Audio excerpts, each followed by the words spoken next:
Kincaid had thrown the pitch to the batter, and his momentum took him this direction. The batter swung, and the line drive hit Kincaid in the head. But with the winds of change come the pains of construction.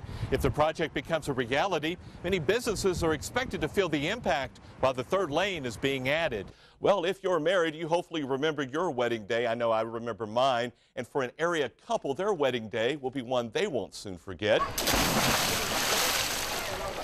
Right now, this water is very cool and refreshing on this hot summer day. Park leaders are hoping others feel the same way, despite the fact there are no waves here at the wave pool.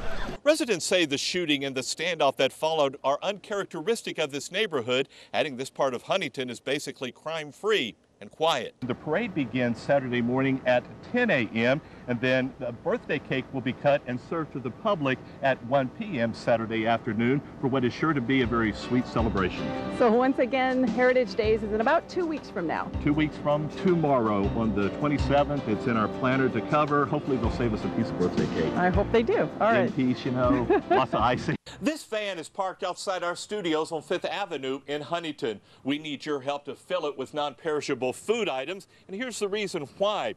The extreme heat and power outages from storms has put the Huntington Area Food Bank in dire straits. Police are investigating a shooting in Institute this evening. That shooting happened shortly before 6:30 this evening in the area of Marshall Avenue. Dispatchers say one person was reportedly shot in the hand. According to deputies, the suspects were driving a silver Dodge Magnum with chrome wheels. Police are investigating that incident. Smithers Police and West Virginia State Police are investigating how a woman was struck by a jet ski on the Kanawha River. The accident happened east of the Montgomery Bridge just after 4 this afternoon. Lieutenant James Bowles of the Smithers Fire Department said the victim had fallen off a jet ski just before being struck by another jet ski. Authorities have not released the name of the victim. A motorcycle accident in Lincoln County sends one person to the hospital. That accident happened on Patty's Branch Road near Ranger around 8 o'clock this evening. Dispatchers say the motorcycle went into a ditch, flipped, and the driver suffered a broken arm and back injuries. He was transported to Cabell Huntington Hospital by Lincoln County EMS. Early this morning, a house fire was reported in the Silverton area of Jackson County. According to 911 dispatchers, no injuries were reported at that fire. The cause of the blaze is not yet known. A burglary investigation in St. Albans leads to the discovery of a meth lab and the arrest of a husband and wife. Authorities arrested Christopher Hill and his wife Laura in connection with the meth lab discovery. Investigators say they went to the couple's residence on Zirkle Street to follow up on leads from a burglary investigation. While there, they smelled meth and found the makings of a meth lab. More charges may be forthcoming against other individuals in this case. One of 3 men who escaped from the Huntington Work Release Center last week was captured last night.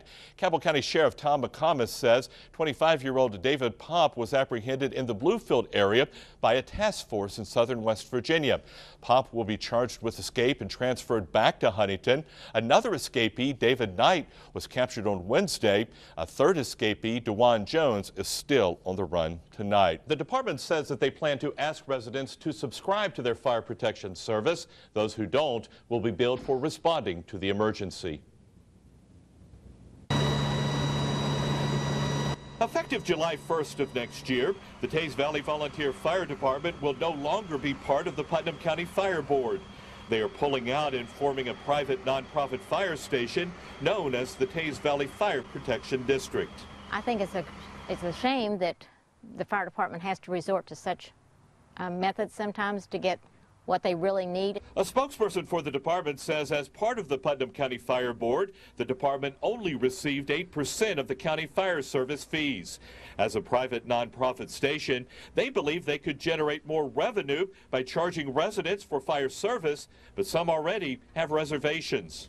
If they go on their own and no regulations, what's the limit on what they're going to sock you? Well, if they're private, I guess they could charge anything that they wanted, and we really don't have a choice because we need that coverage. The department believes the move will help them reduce cost, improve response times, and possibly add some paid firefighters to the staff. I think it has the potential to be either bad or good. And I'm not sure, as I said, what the ramifications are. For Teays Valley homeowners, having full-time paid firefighters may help reduce residential insurance rates. The department plans to formally withdraw at the Fire Board's regular meeting Thursday night. Teays Valley intends to continue to provide mutual aid when needed. Meanwhile, a spokesperson for the Putnam County Fire Board says they have asked the county attorney to look into the legal issues surrounding this move. That's right, April. Marshall Bailey grew up in a rural part of Putnam County near the town of Poca. Friends and neighbors there are saddened and devastated by this tragedy. So you've known him since he was conception. Barbara Smith knew Marshall Bailey all his life. She was like a second mother and remembers when Bailey decided he wanted a career in law enforcement, proud of the decision, yet she's still worried about him. Before that, every time I'd hear something happen in the county that he worked in, I'd think, oh no, I hope it's not Marshall. Not that I wanted anybody to be hurt, but he's just like my own son. He played with my sons, he hunted with my sons. He's just a wonderful person. I'm deeply, deeply hurt. Felt like somebody kicked me in the gut. That's how Poca High School principal Vic Donaldson described being told of the shooting death of Marshall Bailey. Donaldson coached Bailey in the mid-1980s when Bailey played basketball, describing him as a well-mannered, good student. Yes, sir, no, sir type of kid, came from a good family, just it definitely hits home. Bailey is also being remembered as a person dedicated to whatever he did. You know, he was one of our own, and it just leaves empty space right now. Donaldson says Poca High School is planning to remember Bailey at the next home football game. Details are still being worked out. We'll let you know what is being planned. A few minutes ago, I talked with a spokesperson with the State Fire Marshal's office. They have ruled this fire as an arson. Investigators on the scene, one by one, ruled out any possible accidental causes. Therefore, they say now that this fire was intentionally set. Now, the other aspect of this fire is those oxygen tanks that were inside this trailer. Investigators believe they have rounded up all of these oxygen tanks that went throughout the neighborhood. One of those tanks went 300 feet into a neighbor's yard. It was a cannon, dude. It was loud, sparks flew and everything. Brian Moore lives across the street from the fire. He had just returned home when he heard the explosion. A flying oxygen tank from the burning trailer made a dent in Brian's front yard and rolled down the hill. It was pretty scary, especially when you look around and see an oxygen tank bottle fly from over there to right there behind you. Several calls went into dispatch and said that they heard lots of explosions from up here. The cause of that apparently was several oxygen tanks. Frank Gabrich and his wife made it safely out of the burning structure. He says he was asleep when his wife woke him up because their couch had caught fire.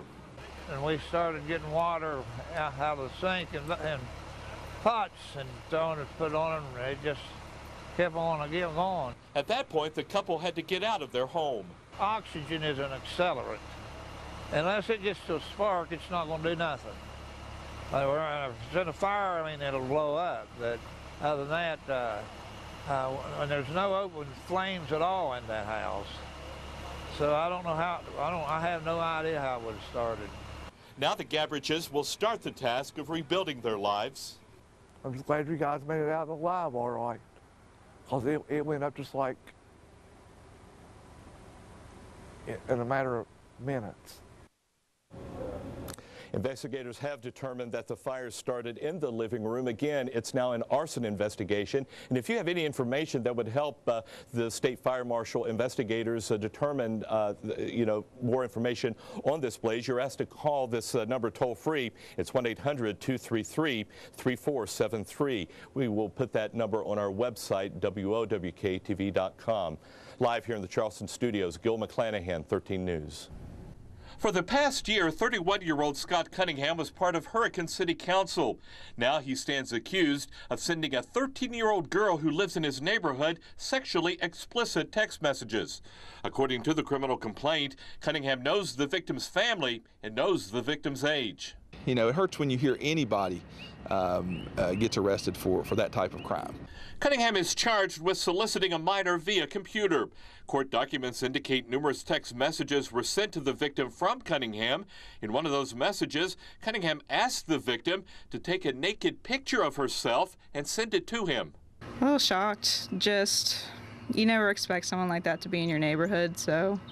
And I think the little girl was friends with my sister, so it's just, you know, it's one of her friends. It was someone I've seen around the neighborhood, and yeah, it's just not something you expect to see. You know, but then knowing that it's somebody I know, and knowing that's a Hurricane City Council person, you know, that goes through me. That's even worse. Why?